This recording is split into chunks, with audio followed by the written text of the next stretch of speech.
बिस्मिल्लाहिर्रहमानिर्रहीम और अस्सलाम वालेकुम। 5 जून और पाकिस्तान में बुध की सुबह। आज अभी तक की अहम खबरें और मेरा तजिया। सबसे पहली खबर आपके सामने खैबर पख्तूनख्वा से रखते हैं, जहां पर पाकिस्तान की खुफिया एजेंसीज हमला आवर हो गई हैं। एक घनौनी साजिश कर रही हैं पाकिस्तान तहरीक इंसाफ की हुकूमत, यानी अली अमीन गंडापुर की हुकूमत के खिलाफ। दिखने में तो ये नज़र आ रहा है कि खैबर पख्तूनख्वा के अंदर जो पाकिस्तान तहरीक इंसाफ के सोशल मीडिया के वर्कर्स हैं, उनको अगवा किया जा रहा है, हरासा किया जा रहा है, या उनके ख़ानदानों को हरासा किया जा रहा है। लेकिन मामला इतना सादा नहीं है, मामला कुछ और है, और एक बहुत ही घिनौनी साजिश है जो पाकिस्तान की खुफिया एजेंसीज पाकिस्तान तहरीक इंसाफ की हुकूमत के ख़िलाफ़ कर रही हैं, और अली अमीन गंडापुर को ऐसी पोजीशन पर पहुंचा रही हैं कि जिसमें ना वो इधर के रहें ना उधर के रहें। पहले आपको अहवाल बता दें, फिर तज्जिए में आपको कंप्लीट पिक्चर देते हैं कि असल में ये जो घिनौनी साजिश है ये है क्या। तो अहवाल ये है कि कामरान खान और इसके अलावा और भी मुतअद्दिद लोग हैं, लेकिन ये एक केस आपके सामने रख रहे हैं।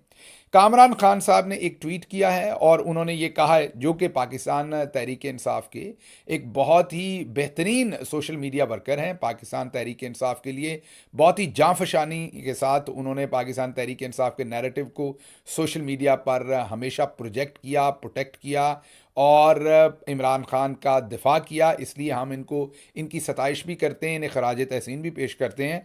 अब कामरान खान क्या ट्वीट करते हैं वो ज़रा सुनिए। अली अमीन साहब, जब आप रूपोश थे, हमने आपके इलेक्शन का कैंपेन चलाया, पूरी पार्टी रूपोश थी, हमने इलेक्शन का कैंपेन चलाया, हमने ना दिन देखा ना रात, हर वक्त अपने एक एक उम्मीदवार का कैंपेन चलाया। वो इसलिए कि हम समझते थे कि जब हमारी हुकूमत आएगी तो हम और हमारे घर वाले महफूज हो जाएंगे। लेकिन हम गलत साबित हुए, हम आज भी महफूज नहीं। आज दोबारा मेरे वालिद को एजेंसियों ने बुलाया था। मेरा एक छोटा बेटा है, 1 साल का। धमकियां दी कि इस 1 साल के बच्चे को उठाएंगे अगर इसने माफ़ी ना मांगी, अगर कामरान खान ने माफ़ी ना मांगी और वीडियो बनाकर सोशल मीडिया पर ना डाली। मैं फ़िलहाल ना वीडियो बनाऊंगा, ना इमरान खान से पीछे हटूंगा। लेकिन अगर हमारी हुकूमत ने कुछ ना किया तो मैं प्रेशर बर्दाश्त नहीं कर पाऊंगा। मेरा बच्चा 1 साल का है, वो जेल की गर्मी बर्दाश्त नहीं कर पाएगा। मुझे कल शाम तक का टाइम दिया गया है, मतलब कि जो एजेंसीज हैं उन्होंने कल शाम तक का टाइम दिया है कि कल तक या वीडियो बनाकर माफ़ी मांग कर सोशल मीडिया पर डालो, नहीं तो नताइज के लिए तैयार हो जाओ। मतलब कि आपके 1 साल के बेटे को उठाकर ले जाएंगे, ये उनको धमकी दी गई है। अब ये ट्वीट किया है। अब ज़रा सिचुएशन देखिए कि वैसे तो पूरे मुल्क के अंदर ही ये हरासगी की जा रही है, लेकिन पिछले चंद दिनों से खैबर पख्तूनख्वा के अंदर जो पाकिस्तान तहरीक इंसाफ के सोशल मीडिया के वर्कर्स हैं, उनके ऊपर खसूसन ज़मीन ज़्यादा तंग की जा रही है। अगर उनमें से बैरून मुल्क बैठे हुए हैं तो पीछे उनके घर वालों को तंग किया जा रहा है। अब इससे हासिल क्या हो रहा है, आप इस ट्वीट को देखिए कि इस ट्वीट में जाहिर है कामरान खान जो हैं वो गुस्सा निकाल रहे हैं अली अमीन गंडापुर के ऊपर, और इन अ वे उनका गुस्सा मेरे पर, अली अमीन पर या पाकिस्तान तहरीक इंसाफ के किसी भी ओहदेदार पर करना जायज़ है, क्योंकि जिस तरीके से उनकी और उनकी फैमिली को हरासा किया जा रहा है और उनकी एक्सपेक्टेशन थी कि जब हमारी हुकूमत बनेगी तो हम प्रोटेक्टेड होंगे, और ये बात लॉजिकल है, उनका हक बनता है ये बात कहने का। लेकिन अब ज़रा 1 मिनट के लिए अली अमीन गंडापुर के पॉइंट ऑफ व्यू से देखिए। अब वो एक चीफ मिनिस्टर हैं, वो पाकिस्तान के आइन और कानून के तहत काम करते हैं, उनके नीचे पुलिस है, उनके नीचे ब्यूरोक्रेसी है। वो अब अहकामात देंगे कि ये काम नहीं करना चाहिए, तो अब पुलिस तो ये काम नहीं कर रही, ब्यूरोक्रेसी तो ये काम नहीं कर रही। अगर इंटेलिजेंस एजेंसीज ये काम कर रही हैं तो वो चीफ मिनिस्टर के नीचे तो नहीं है। बिल्कुल वैसी ही सिचुएशन है जैसे जब इमरान खान साहब के ऊपर कातिलाना हमला हुआ था, तो चौधरी परवेज़ इलाही साहब की हुकूमत ने पूरी कोशिश की थी कि उनकी एफआईआर दर्ज की जाए, क्योंकि इमरान खान वो एफआईआर दर्ज करवाना चाहते थे, लेकिन वो पंजाब हुकूमत एफआईआर दर्ज उस वक्त नहीं करवा सकी थी क्योंकि पुलिस को कोई और कहीं से कंट्रोल कर रहा था। अब इससे खुफिया एजेंसीज दो अपने मकासद पूरे कर रही हैं। एक तो जो हमारा वर्कर है वो डिसअपॉइंट होगा और उसको ये फील दे रही हैं कि देखो तुम्हारी हुकूमत आ गई फिर भी तुम महफूज नहीं हो, असल बादशाह और बादशाहगर हम हैं, अगर आप हमारे सामने सरनगू नहीं होंगे तो भले आपकी हुकूमत भी आ जाए, फिर भी हम आपके ऊपर ज़मीन तंग कर देंगे और आप 1 साल के बच्चे के लिए भी परेशान होंगे कि कहीं उसे जेल में ना डाल दिया जाए।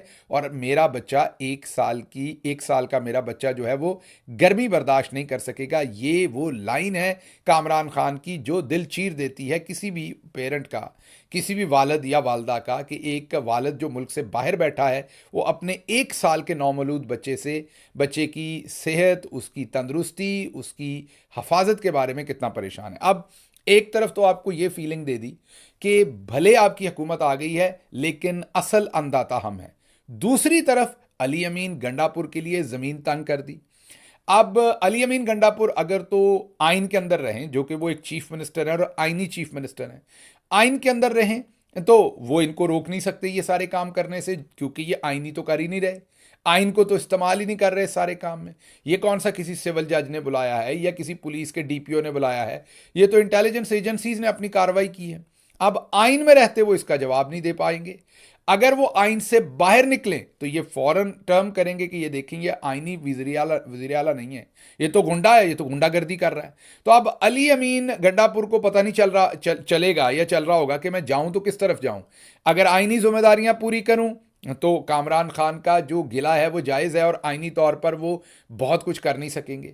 और अगर गैर आइनी तरीके से वो इस चीज़ को डील करें तो वो चीफ मिनिस्टर का जो ओहदा है उसकी खिलाफ वर्जी होगी। वो गैर आइनी किस तरीके से मुतहम्मल हो सकते हैं कि वो गैर आइनी किसी एक्टिविटी के अंदर अपने आप को इंडल्ज करें, क्योंकि वही तो चाहते हैं शायद इंटेलिजेंस एजेंसीज कि उन्हें ड्रैग करके गैर आइनी साइड पर लाया जाए और फिर पाकिस्तान तहरीक इंसाफ के खिलाफ एक नया नैरेटिव बनाया जाए।